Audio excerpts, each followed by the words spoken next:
Hey everyone, it's the Koopa Man.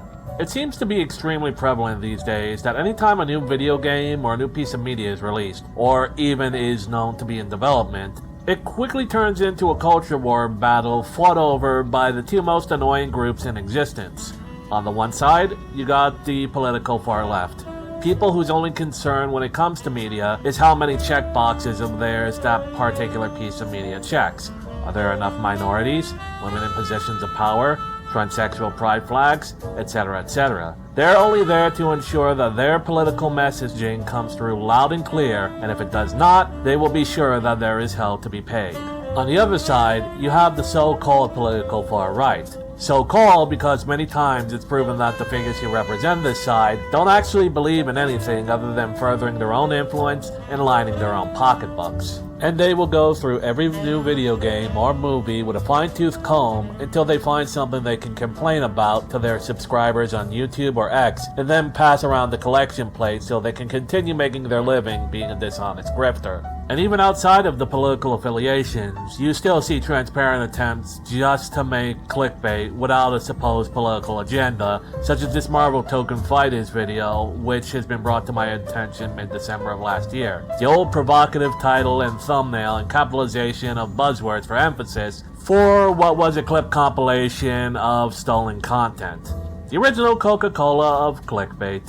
In the current age we find ourselves in with social media and the internet, it seems everyone's out to get a piece of that pie. And rather than finding actual honest takes, you begin to understand the maxim once stated by Bing Crosby in the movie White Christmas, that everyone's got an angle.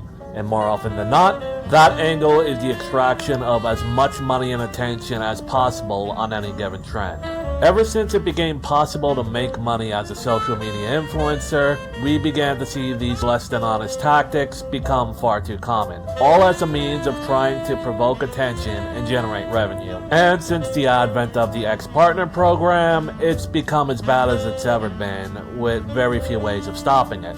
Even with the introduction of showing where influencers are actually located, it did very little to stop Colonel Otaku Gatekeeper from pretending to be a Japanese man and posting exaggerated doom posts about Japanese politics and immigration, when in actuality, he's a Moorish man pretending to be a white British man pretending to be Japanese, and the legitimacy of Islamic immigration into Japan is about as prevalent as illegal Mexican immigration into Scotland. But it's not just the named grifters who are the problem, it's also the nameless hordes. Take for example this. Around Christmas of last year, Jeffrey Epstein was trending. This was of course before the Epstein list got leaked, but you still see this happen from time to time as it's still now a current issue. So when I decided to, against my better judgment, check it out, it ultimately ended up being a big nothing burger. So why was it trending? Well, the radicalized far left were somehow trying to tie Epstein to one Donald J. Trump, despite the overwhelming evidence that Trump not only despised Epstein, but when he found out what he was about, tried to warn everyone, which has since been backed up by the actual Epstein files. And then there was the other left, the Groypers. Fanboys of a Mexican gay porn watcher named Nick Fuentes, who had his cock sucked by Destiny Stephen Bonnell Jr. And these idiots were also partaking in the trend.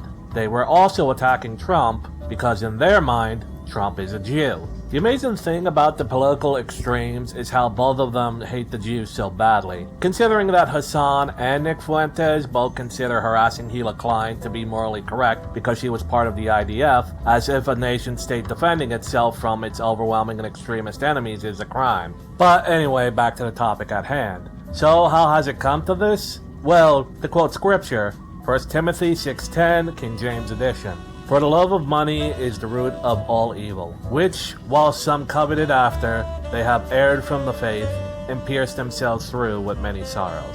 The biggest mistake of the 21st century, past the invention of social media itself, was to make social media posts monetized. Ever since YouTube introduced the partner program, it became about how much money could be extracted from the users. And since Elon Musk made the asinine decision to do the same to Twitter, it too has become a cesspool of the level of 4chan and Reddit. Any movement is like a chain, only as strong as its weakest link. When the right-wing tent allows in snake oil salesmen and grifting grafting gypsy opportunists, it makes the movement weaker. The same way that the left-wing movement embraced and defended its dishonest actors. SJW still to this day will defend the actions of Anita Sarkeesian or Zoe Quinn, who both use Kickstarter in a dishonest way to embezzle money from their followers, both through Chuck Tingle and the Tropes vs. Women in Video Games series. Those who are critical of the leftist and feminist movements are quick to point out that the project that Zoe Quinn pushed is still vaporware and the money vanished, and Anita's project took far longer than it was realistically expected for the low-quality content she put out.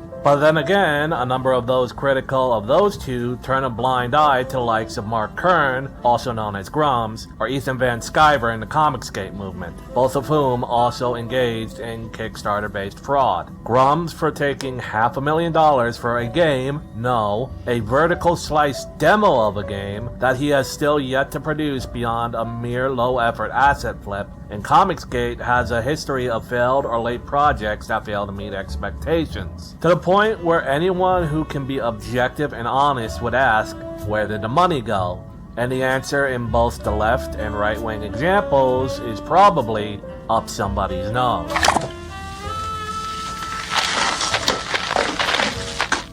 Cocainum. But if you are objective and honest, the Zoe Quinn and Anita defenders will call you a fascist and a sexist, and the Culture Warrior defenders will call you a woke leftist, both ignoring that the side with the people they hate most are the group they're acting the most like.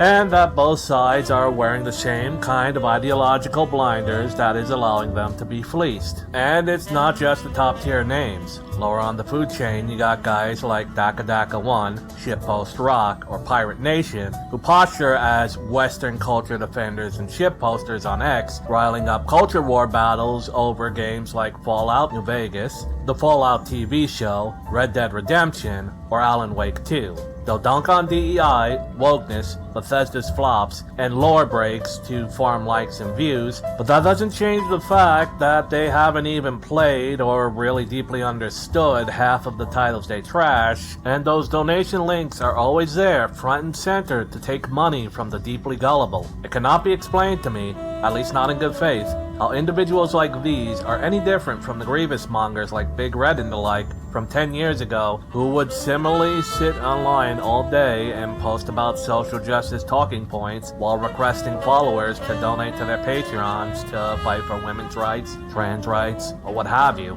The carnival operators may be different, but the ride is still the same. A quick twist and whirl around the bend into the dark as they pickpocket you for every wood cent you're worth. It doesn't matter if the person at the gate is Zoe Quinn or Grums, it's going to be the same scheme in the end. And to say otherwise isn't doing your political side any favors. I tweeted around the start of the new year, in reaction to some of Daka's brain-dead followers, that one can be critical of grifter culture warriors and still be pro-MAGA and right-wing. To demand that the MAGA movement have standards for who it allows to represent them isn't being woke, it's thinking more than 2 steps ahead in the game. If we allow grifters like Grums, John Delarose, or Comicsgate, or even the lower level e-beggars like Daka, Shitpost Rock, or Pirate Nation be the voices that represent us, that's not putting our best foot forward, especially when they get called out for being the hypocrites and clout chasers they are. The only response that the patrons of the snake oil salesman could come up with in reply was to call me a pedophile, proving that in the end, trying to argue with these people is futile. You cannot use reason to talk someone out of a position they weren't brought into with reason in the first place. The good Lord did advise us not to cast our pearls before swine lest they be trampled after all, but it goes to show that nobody in the social media sphere is interested in good faith discussion anymore, just winning. Winning at the cost of their common sense, common humanity, and common decency, and a whole hell of a lot of money into the pockets of charlatans eager to take advantage of the unreasonable rabble. Currently, the best way we have to counter this issue is the same tool that we've always had. Call it out whenever you see it. Don't back down when you're told you're not a real right-winger or are called a pedophile for merely stating the fact that dishonest grifters don't and shouldn't represent you. The fact is that these people are no more in it to save lay white race, save lay West, or promote lay Christian values than Anita or Zoe Quinn were in it to speak for women. Hell, John Delarose and Zoe Quinn even killed someone in the exact same way. Ed Pisker and Alakaloqua, respectively. They don't care about the virtues they claim to uphold, as it's only about two things at the end of the day for these people: money and power. Power usually coming in the form of attention. Don't let anyone tell you who you shouldn't be allowed to criticize, and always remember that nobody in the culture war is free of sin.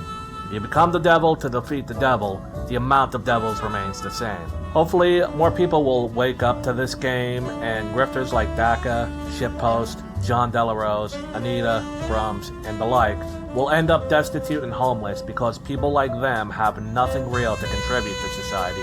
Heck, Daka buys Taiwanese and Pakistani bot accounts to inflate his follower count to seem like he's more relevant than the terminally online spastic snake oil salesman he is. But until that day comes, the best we can do is be cautious and warn others about these people's dishonesty and schemes. That way we can get the word out and put a few more of these guys in the poorhouse where they belong. But until that day comes, this has been the Koopa Man. Be sure to like and subscribe because I refuse to sink to Daka's level and buy bot accounts and likes, so I need everyone that I can get. Check out my channel if you want to see more, and until next time, game on.